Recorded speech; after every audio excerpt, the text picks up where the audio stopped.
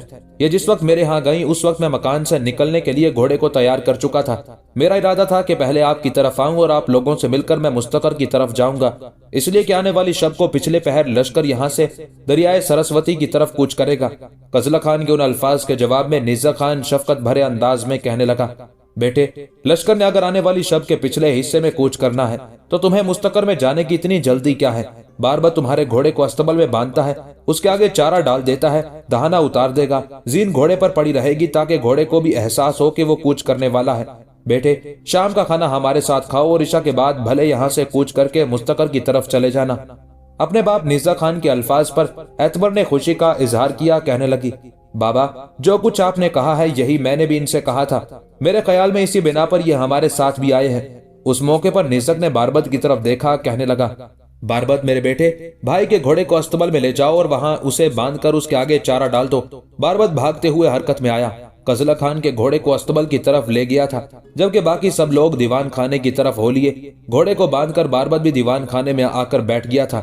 سب آنے والی جنگ سے متعلق گفتگو کرنے لگے تھے۔